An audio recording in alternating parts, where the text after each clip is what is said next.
कैलाशी कैलाशी विनाशी भगवान शिव, जिनकी पुनीत पावन पवित्र शिव महापुराण की कथा भगवान शिव की कृपा से, उनकी उदारता से, उनकी करुणा से बैजापुर महाराष्ट्र की यह पवित्र धरा पर भगवान शिव की करुणा और कृपा से ये पवित्र शिव महापुराण की कथा का दिव्य और भव्य आयोजित किया गया है। ये पवित्र कथा भगवान शिव की करुणा, उनकी उदारता, उनकी कृपा से आयोजित की गई है।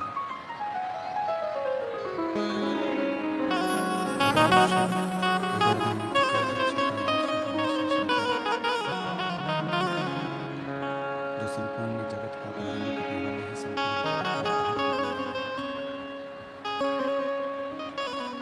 ऐसे पवित्र पावन भगवान शिव की ये पवित्र पावन शिव महापुराण की कथा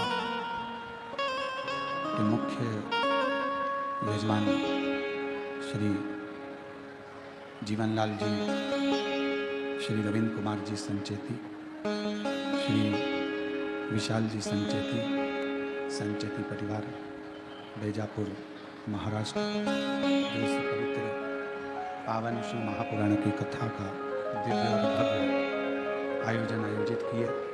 सभी यजमान परिवार के लिए एक बार जोरदार ताली बजाकर उनका स्वागत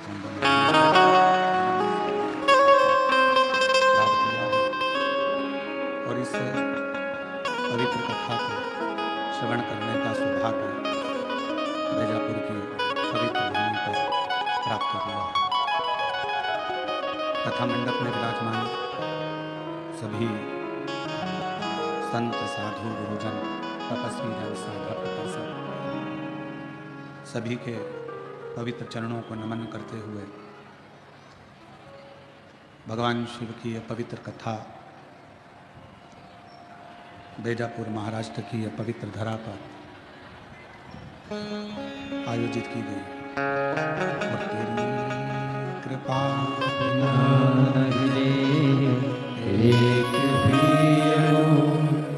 लेते श्वास तेरी कृपा से तनो तनो बखान क्या करूं मैं राहों के डेरे का, कपटी भभूत में खजाना कुबेर का, गंगाधार मुक्ति द्वार ओमकार तू, भोले ओमकार तू, आयो शरण तिहारी शंभो तार तार तू।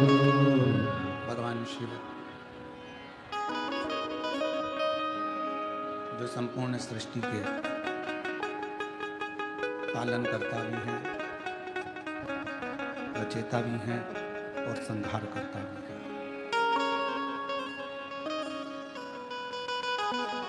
बस एक विश्वास के साथ, एक भरोसे के साथ, एक दृढ़ता के साथ शिव को भजने का प्रयास करिए। शंकर भगवान को अपने भीतर उतारने का प्रयास करिए।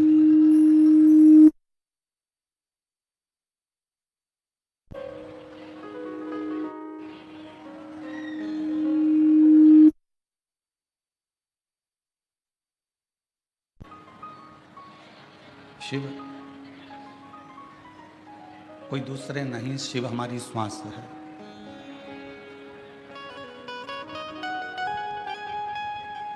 हमारे भीतर का एक विश्वास, हमारे भीतर का एक भरोसा शिव।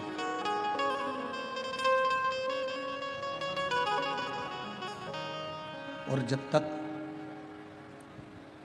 हमारा विश्वास पूर्ण नहीं हो जाता, तब तक भगवान शंकर का दर्शन या भगवान शिव का गुणगान हमारे भीतर प्रवेश नहीं कर पाता है।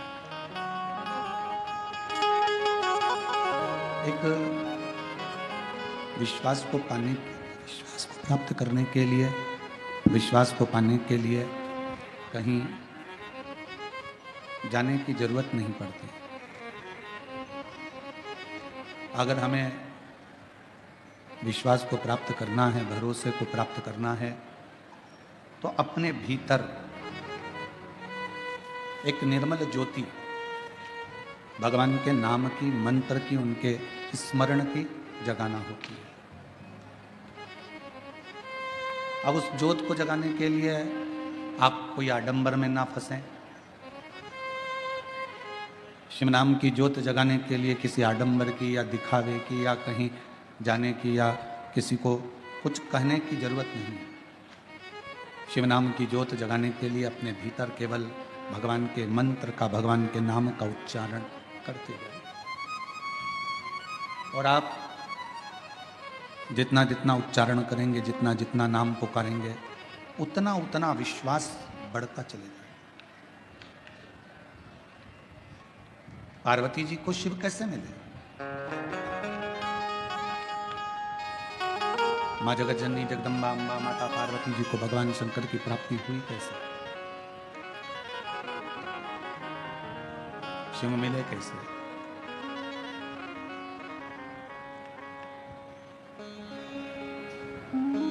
माँ जगत जननी अम्बा जगदम्बा जगतधात्री दुर्गा भवानी ने अपने भीतर विश्वास को प्रकट किया।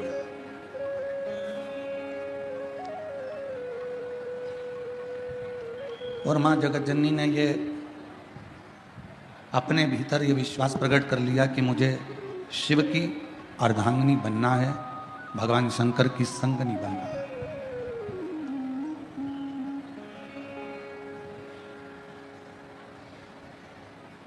मुझे भगवान शंकर की अर्धांगिनी बनना है, मुझे भगवान शंकर की संगनी बनना है। अब संगनी बनने के लिए या अर्धांगिनी बनने के लिए जिसकी अर्धांगिनी बनने के लिए पार्वती जी जा रही हैं, जिसके साथ में विवाह करने के लिए पार्वती जी आतुर हैं, पहले उनके विषय में थोड़ा सा जानना पड़ेगा पार्वती को। आज सबसे बड़ी जो दिक्कत विवाह शादी में जो परेशानियां आ रही है, वो विवाह शादी की परेशानी सबसे बड़ी यही है।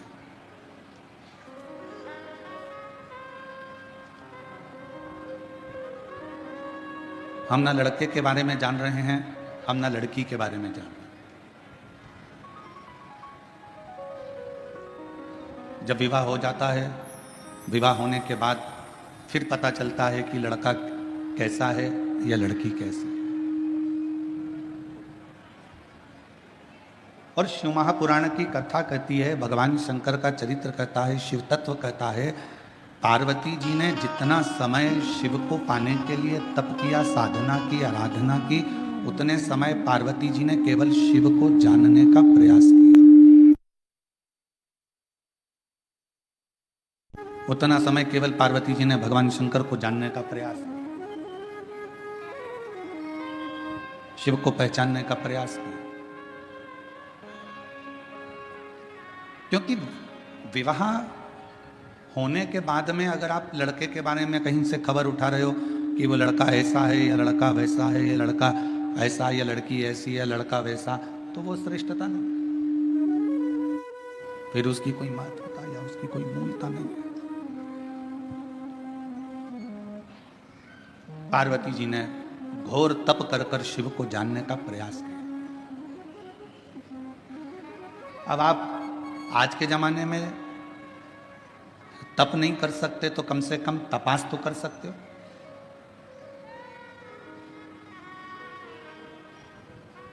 थोड़ा उसके बारे में जान तो सकते हो। विवाह, कई माता पिता कहते हैं मेरी लड़की बड़ी हो गई, 28 साल की, 27 साल की, 26 साल की, 25 साल की, 24 साल की, 23 साल की, 22 साल की हो गई, और अब हम उसके लिए लड़का देख रहे हैं, कोई लड़का नहीं मिल रहा है उसको। तो क्या लड़का नहीं मिल रहा तो क्या फिर उसका विवाह हर किसी के साथ कर दो?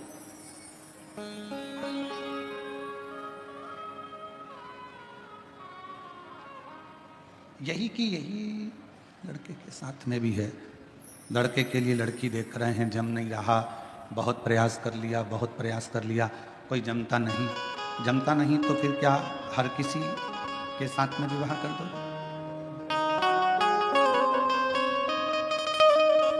थोड़ा समझो उसको, थोड़ा उसके बारे में जानने का प्रयास करो। लड़की कैसी है, लड़का कैसा है। शिवजी और पार्वती जी के मंगल विवाह में ये सबसे बड़ा कार्य रहा कि शंकर जी ने पार्वती के बारे में पता करा और पार्वती जी ने शिवजी के बारे में पता करा।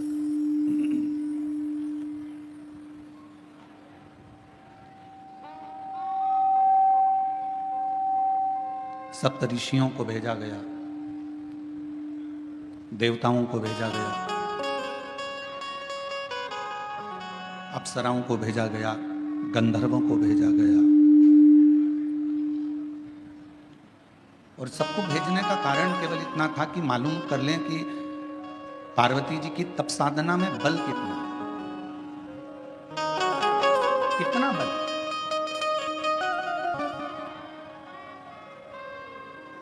कई लोग कहते हैं गुरुजी हमने एक बार पशुपति व्रत कर लिया, हमने 2 बार पशुपति व्रत कर लिया, हमने 3 बार पशुपति व्रत कर लिया। कई बार कहते हैं कि हमने सोमवार का व्रत करा, हमने ये करा, हमने प्रदोष करा, हमने शिवरात्रि करा, हमने प्रदोष करा, हमने ये व्रत करा। इसके बाद भी भगवान हमारी सुन क्यों नहीं रहा?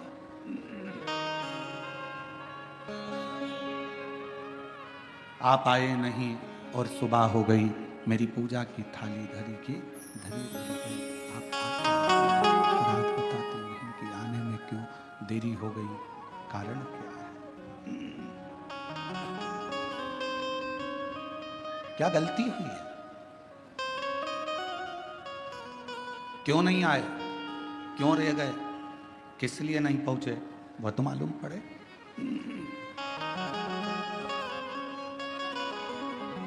उसका तो स्मरण रहे कम से कम। पशुपति व्रत करने के बाद भी आपका अगर कार्य नहीं हुआ, प्रदोष करने के बाद भी कार्य नहीं हुआ, रोज 1 लोटा जल शिव जी को समर्पित कर रहे हो तो कार्य नहीं हुआ, तो ये क्या? ऐसा कौन सा कारण है कि भगवान आपके करीब में नहीं आ पा रहे?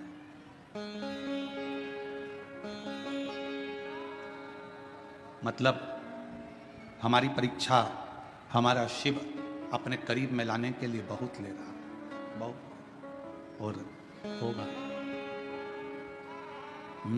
मैंने तेरे ही भरोसे बाबा, तेरे ही भरोसे हवा विच उड़ती जावागी बाबा, डोर तो छड़ी ना मैं कटी जावागी। बोले मैं तेरी पतन शंभो, मैं तेरी पतन हवा विच उड़ती जावागी बाबा, डोर तो छड़ी ना मैं कटी जावागी। भोले मैं तेरी पतन शंभो, मैं तेरी पतन। हमारी परीक्षा हो रही है, उस परीक्षा में एक ना एक दिन पास जरूर हो। लगे रहना शिव की भक्ति में, भजन में, स्मरण में, नाम कीर्तन में, मंत्र जाप में लगे, छोड़ना नहीं। भगवान का नाम, भगवान का मंत्र जाप, भगवान का स्मरण छोड़ना। थोड़ी सी पहचान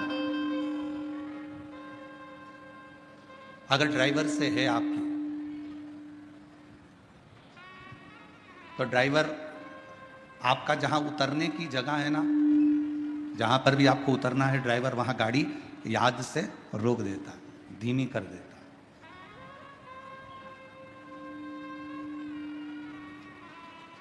यदि थोड़ी सी भी पहचान आपकी ड्राइवर से है तो ड्राइवर गाड़ी को थोड़ा धीमा कर देगा। थोड़ी सी पहचान यदि आपकी बैंक में है तो वहां आपको लाइन में खड़े होने की जरूरत नहीं है, पहुंचते से ही स्लिप दीजिए, बैंक का मैनेजर, बैंक में कार्य करने वाला व्यक्ति आपका कार्य तुरंत कर दे। थोड़ी सी पहचान ड्राइवर से है तो गाड़ी रुक जाती है, बस रुक जाती है, और थोड़ी सी पहचान बैंक में है तो आपको लाइन में खड़े होने की जरूरत नहीं पड़ती। थोड़ी सी पहचान आपकी विद्युत विभाग में है तो वहाँ भी आपको घंटों खड़े होने की जरूरत नहीं है। थोड़ी सी पहचान आपकी अगर किसी मंत्री से है तो आपको उसके दरवाजे पर खड़े होने की जरूरत नहीं है। और थोड़ी सी पहचान आपकी किसी अधिकारी से है तो आपके कार्य के लिए आपको खड़े रहने की जरूरत नहीं है। उसी तरह यदि थोड़ी सी पहचान मेरे देव अधिदेव महादेव से है तो तुम्हारे दुख में तुम्हें बहुत देर पड़े रहने की जरूरत नहीं। फिर तुम्हारे दुख में, तुम्हारी तकलीफ में, तुम्हारे कष्ट में वो सम्मुखता नहीं।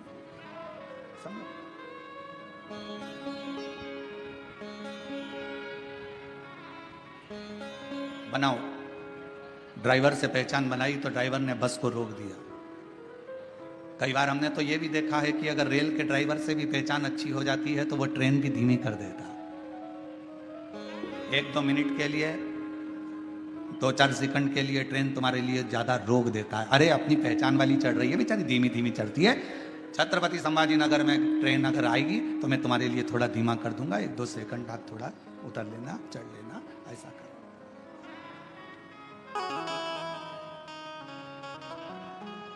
अब किसी की पहचान जो बाहर रह रहे थे उनको मालूम पड़ा कि बेजापुर में कथा हो रही है तो बेजापुर वालों को फोन लगाया।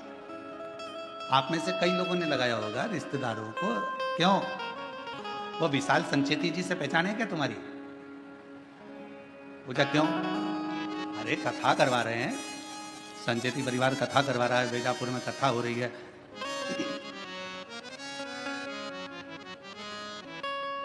थोड़ी बहुत पहचान। और विशाल जी से नहीं हो तो जीवनलाल जी से है क्या भैया पहचान? जरा पता करो। उनसे ना हो तो उनके यहाँ पर श्री रविंद्र कुमार जी से पहचान हो, वहां पता करो। उनके परिवार में कोई पहचान हो तो वहां मालूम करो। और इसे अपनी पहचान निकाली गई। क्यों निकाली गई? कि अगर पहचान मिल जाएगी तो थोड़ा आगे बढ़ने, आगे बैठने की व्यवस्था हो जाएगी। पहचान ढूंढी कि आगे बैठने के लिए विशाल संचेती को ढूंढो, उनके परिवार के लोगों को ढूंढो, आगे बैठने की व्यवस्था मिल जाएगी। बस ऊपर भी यही काम होना है। क्यों भैया? तू मुझे जानता नहीं है, मेरी शंकर भगवान से पहचान है, आगे बैठने की व्यवस्था मेरी है। नर्क नहीं, कोई नर्क नहीं, एक भी नहीं। मेरी पहचान मेरे शिव से है, मेरी पहचान मेरे शंकर से है, मेरी पहचान मेरे भोलेनाथ से है, उस करुणा सागर, उस दया सागर मेरे शंभू से है। बस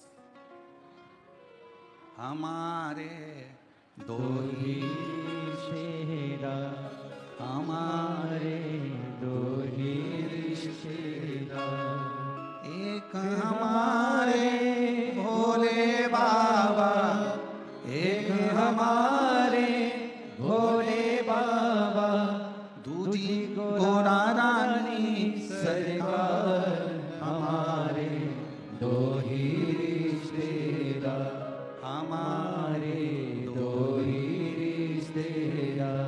हमारे ज्यादा रिश्तेदार नहीं, हमारे तो केवल 2 रिश्तेदार हैं, एक शंकर है, एक पार्वती है। उसके सिवाय हमारा कोई नहीं, शिव और पार्वती के सिवा कोई नहीं। केवल शिव, शंकर और पार्वती। अब कहीं भटकना नहीं है।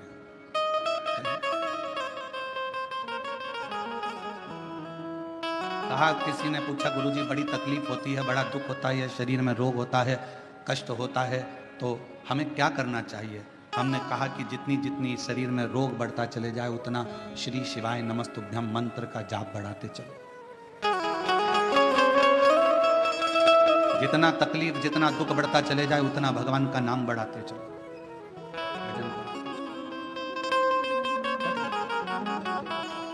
कितनी परीक्षा पार्वती जी की हुई।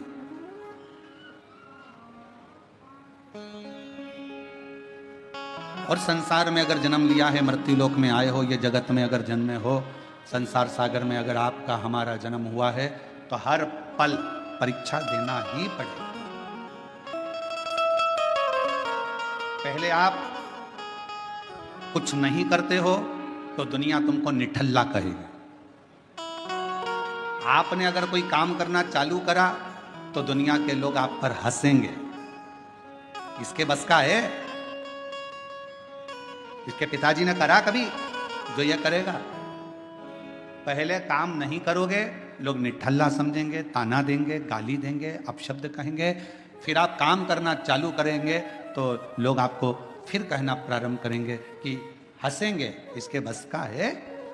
हंसेंगे लोग। और जब आप किसी काम को करते करते करते करते उन्नति की सीढ़ी पर चढ़ जाओगे, खूब ऊपर की ओर बढ़ जाओगे, तो फिर लोग जलन रखकर तुम्हारी टांग खींचना प्रारंभ करेंगे, अपशब्द कहना प्रारंभ करेंगे।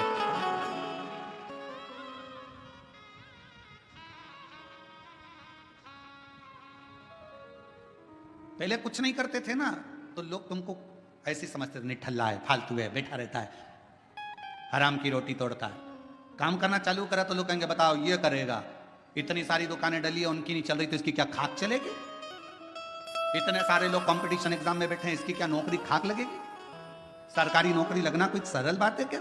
फिर लोग ताना कसेंगे। आपने मेहनत कर कर, रात दिन एक कर कर, परिश्रम कर कर, फिर आपने कंपटीशन एग्जाम देकर जब आप उस एग्जाम में निकल गए और आपकी सरकारी नौकरी लग गई, तो फिर लोग ताना कसेंगे। कुछ ले दे के कर ली होगी, कुछ ऐसा कर लिया होगा, कहीं से दे दिया होगा, पहचान निकाल ली होगी।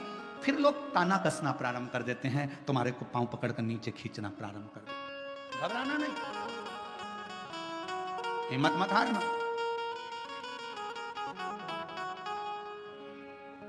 हिम्मत ना, हम तो बाबा के भरोसे चलते हैं, हम तो बाबा के भरोसे चलते हैं। ये दुनिया वाले जलते हैं, ये दुनिया वाले जलते हैं, हम तो बाबा के भरोसे चलते हैं, डमरू वाले के भरोसे चलते हैं। आप थोड़ी सी मेहनत ज़्यादा करोगे, आगे बढ़ोगे, उन्नति की सीढ़ी पर चढ़ोगे, अग्रण्य होते चले जाओगे, बढ़ते चले जाओगे, लोग तुमको पाँव खींचकर नीचे करना प्रारंभ करेंगे। उस समय घबराना नहीं। जब मेहनत कर रहे थे, जब कोई था क्या तुम्हारे साथ में? जम के बोलो। अकेले संसार में आए हो, मां के गर्भ से भी अगर जन्म होगा 2 बच्चों का, तो पहले एक का जन्म होगा, फिर दूसरे का होगा। अकेले संसार में आए हो, अकेले ही मेहनत करना है, और आखिरी में भी अकेले ही रह जाना है, और अकेले ही उन्नति की सीढ़ी पर चढ़ते चले जाना है।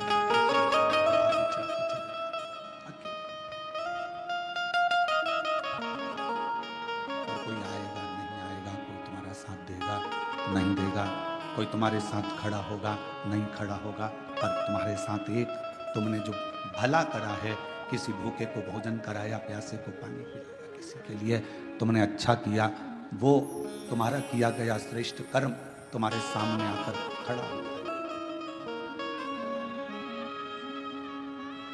कुछ अच्छा श्रेष्ठ कर्म तुम्हारे सम्मुख में आकर खड़ा हो, उस समय तुम्हें घबराना नहीं है। एक शिव महापुराण की, बेलपत्र शिव पुराण की एक बड़ी सुंदर कथा आती है। कुर्म पुराण की यह कथा है। गीता प्रेस गोरखपुर की अगर कुर्म पुराण शिव महापुराण के साथ में अगर आप कुर्म पुराण की कथा को पढ़ते हो, तो पृष्ठ संख्या 193 और अध्याय 31 में यह कथा बेलपत्र से जुड़ी हुई आपको मिलेगी।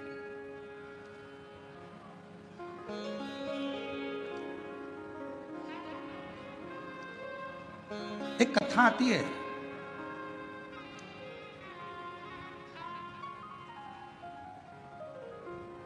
काशी प्रदेश में एक शंकुकर्ण नाम के एक महाराज रहते थे।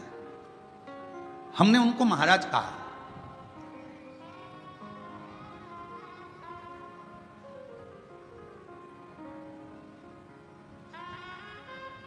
जिनके हृदय में भगवान शिव विराजमान हो और जो शिव के चरणों का दास बनकर बैठा हो, शंकर के चरणों का आनंद पा रहा हो, वो महाराज ही हो सकता। एक महात्मा, एक महाराज, एक बाबा, शंकुकर्ण नाम उनका था, काशी में रहते थे।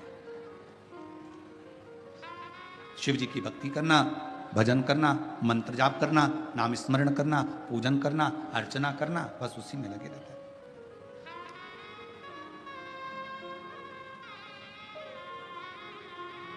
अब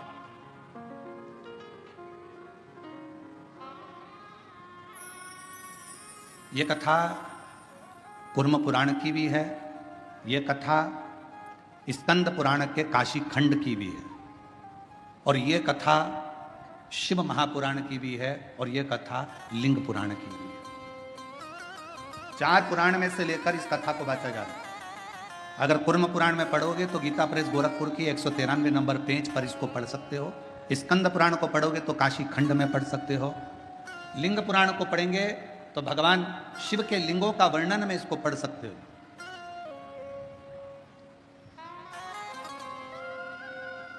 और जितने लिंगायत संप्रदाय के मेरे शिव भक्त यहां पर बैठे होंगे वो इस कथा को बहुत अच्छी तरह से जानते होंगे। काशी प्रदेश में एक शंकुकर्ण नाम का एक व्यक्ति रहता था। उसको हमने संत की गणना में रखा, हमने उसको महाराज कहा, तपस्वी कहा, साधक कहा, उपासक कहा। एक व्यक्ति रहता था जो शिव की आराधना करता था। हम उसको साधारण व्यक्ति नहीं कह सकते, हम उसको कोई महाराज, कोई तपस्वी, कोई साधक, कोई उपासक कह सकते। वो अपनी भगवान शिव की भक्ति में लगा रहता, भगवान शंकर के नाम उच्चारण में लगा रहता, शिव नाम में, भगवान के नाम में वो हर पल लगा रहता, हर पल। उसका एक नियम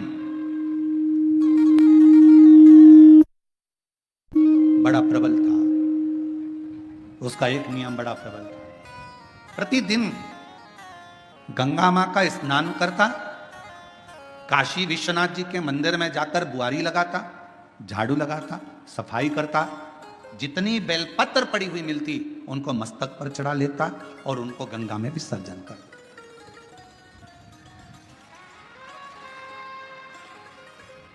आप सभी को मालूम होगा सीहोर की विठले सेवा समिति द्वारा एक अभियान चलाया गया था, निर्माल्य विसर्जन रथ, यहां पर भी चला था।